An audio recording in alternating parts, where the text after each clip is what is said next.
Global auto sector के अंदर एक क्वाइट डिस्ट्रप्शन होने वाला है जो कि धीरे धीरे अनफोल्ड होता चला जा रहा है। ये इलेक्ट्रिक व्हीकल की वजह से नहीं है बल्कि पेट्रोल कार की वजह से है। जबकि ईवी के ऊपर दुनिया को शिफ्ट होना चाहिए था, लेकिन चाइना उसको बदल कर दुनिया का सबसे बड़ा एक्सपोर्टर बनकर एक बार फिर से ऑटो इंडस्ट्री को बिल्कुल ही डिस्टर्ब करने वाला है। ये शॉकवेव ईवी के अंदर नहीं बल्कि वो पेट्रोल कार के अंदर लेके आने वाला है। मिलियंस ऑफ कार को एक्सपोर्ट करके दुनिया भर में, जिसका रिपल इफेक्ट अब इंडिया को भी धीरे धीरे देखने को मिल सकता है। मेरा नाम है भारत शर्मा, आप देख रहे हो देखो इसको। आशा करता हूँ आज का दिन आपको बहुत अच्छा बीत रहा होगा।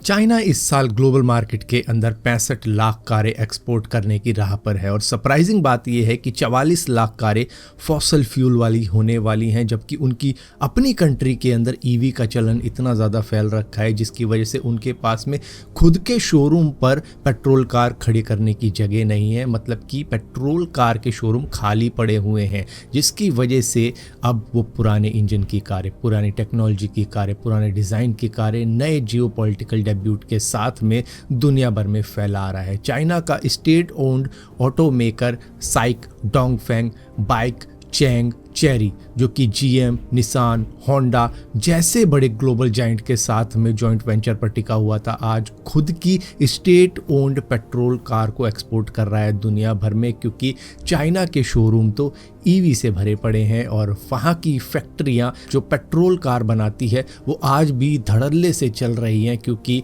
चाइना फैक्ट्री बंद नहीं करता है, उनको रीयूज़ करना स्टार्ट कर देता है। तो जो कार शंघाई में नहीं बिकती वो सैंटियागो के अंदर बिक रही है, वो नैरोबी के अंदर बिक रही है, वो किसी लैटिन अमेरिका कंट्री के अंदर बिक रही है और शायद बहुत ही जल्द इंडियन मार्केट के अंदर भी दिख सकती है, क्योंकि ये बहुत ही ज़्यादा सस्ती कारें बेच रहे हैं ग्लोबल मार्केट के अंदर। चाइना ने मैसिव ईवी कैपेसिटी तैयार कर दिया पर पुरानी पेट्रोल कार असेंबली लाइन को अभी भी डिसमेंटल नहीं किया है। आज चाइना के पास में इतनी आइडल पेट्रोल कार की कैपेसिटी है जो कि करीबन 30 मिलियन है, यानी कि 3 करोड़ के आसपास में है। जितनी कारों को बेचने के लिए इंडिया को 12 साल भी लग सकते हैं, उतनी वो अभी बनाकर बैठा हुआ है। फैक्ट्री आइडल नहीं रह सकती चाइना के अंदर, क्योंकि उनको चाहिए कि कुछ ना कुछ फैक्ट्री के अंदर चलना चाहिए। ये चाइना की स्ट्रेटेजी है कि फैक्ट्री चालू रहे, वर्कर एम्प्लॉयड रहे और सप्लाई चेन चालू रहे, जिसकी वजह से अब वो इसको एक्सपोर्ट कर रहा है। क्योंकि ये कारें जो कि चाइना के अंदर नहीं बेची जा रही हैं वो वहाँ पर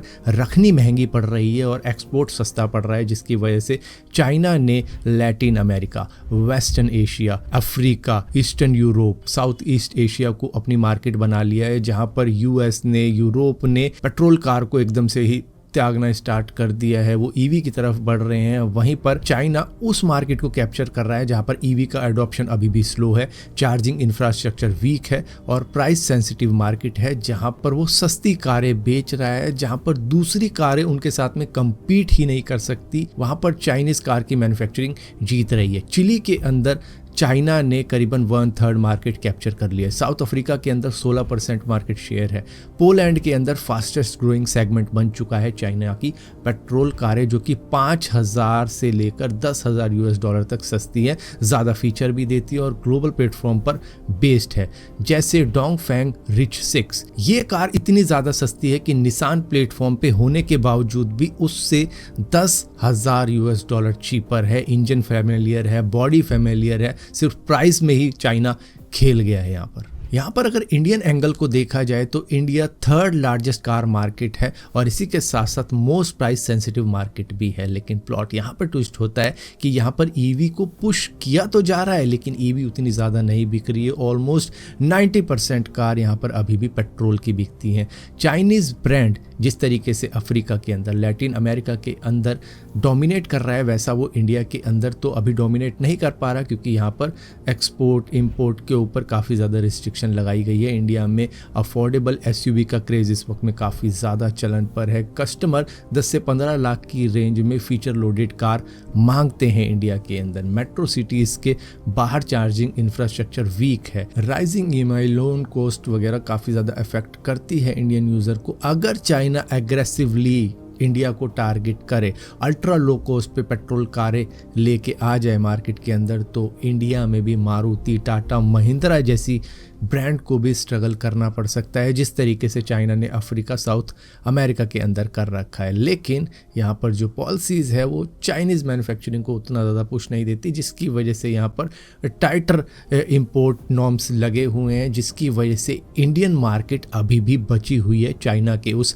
फ्लड से, जो कि यूरोप और अमेरिका को छोड़ के वो हर जगह फैला रहा है। दुनिया भर के अंदर अब कई सारी कंट्रीज़ को डिफेंसिव मोड में आना पड़ रहा है, जिस तरीके से चाइना पुश कर रहा है अपनी कार को। मैक्सिको ने टैरिफ शार्पली इंक्रीज किए हैं, रशिया ने भी इंपोर्ट ड्यूटी हाइक कर दी है, साउथ अफ्रीका ने भी रिस्ट्रिक्शन को कंसीडर किया है, और यूरोपियन यूनियन तो चाइनीज़ ओवर कैपेसिटी का रिस्क लेकर कई सारी पॉलिसीज़ बना चुका है।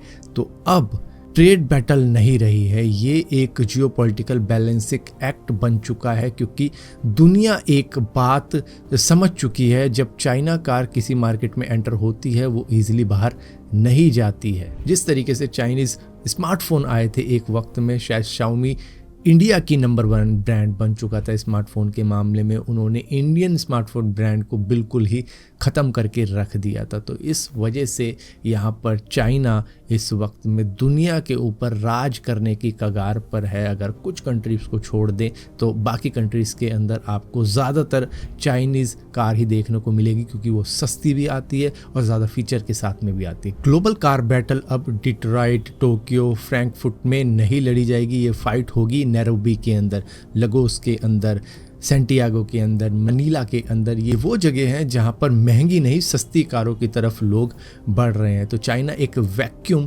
क्रिएट कर रहा है, जहां पर ईवी की हाइप अपनी कंट्री के अंदर तो बढ़ा रहा है, क्योंकि वहां पर सब्सिडी दे रही है गवर्नमेंट, लेकिन अपनी जो कारें हैं जो काफ़ी ज़्यादा वो पेट्रोल मैन्युफैक्चरिंग करके बना रहे हैं, वो दुनिया भर को दे रहे हैं, क्योंकि वो खुद तो ईवी की तरफ बढ़ रहा है, लेकिन दुनिया को फोकस में ला रहा है सस्ती पेट्रोल कार की तरफ, जो अब उनके काम की नहीं रही है। सो चाइना की जो ट्रेड है वो अब अमेरिका, यूरोप से शिफ्ट होकर उन कंट्रीज़ की तरफ जा रही है जहां पर उन्हें सबसे ज़्यादा फ़ायदा हो रहा है, चाहे वो लैटिन अमेरिका हो, वेस्टर्न एशिया हो, या फिर बाकी की दूसरी कंट्रीज़ हो जो कि थोड़ी सी पिछड़ी हुई है अमेरिका और यूरोप के मुकाबले में। तो चाइना डिपेंडेंट नहीं है अमेरिका के ऊपर कि वहीं से हमारा अगर एक्सपोर्ट हो पाएगा तो हम फ़ायदे में रहेंगे, बल्कि चाइना ने अपनी ट्रेड अब शिफ्ट कर ली है दूसरी कंट्रीज़ की तरफ, जहाँ पर वो अब धूम मचा रहा है। सो इस वीडियो के अंदर इतना ही था। अगर ये वीडियो आपको पसंद आती हो तो इस वीडियो को लाइक ज़रूर करना, शेयर ज़रूर करना, और इसी तरीके की और वीडियो देखने के लिए इस चैनल को सब्सक्राइब ज़रूर करना।